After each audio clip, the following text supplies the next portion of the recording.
हम लौला सभे के बेटी मिट्टी लौला सभे के गोर लागत।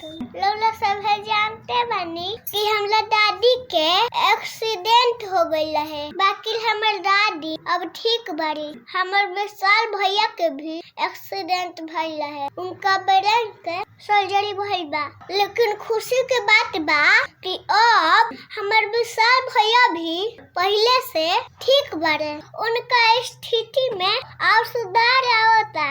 अब धीरे धीरे उनका होश आवता। पहले के तुलना में अब विशाल भैया के कंडीशन काफी ठीक बा।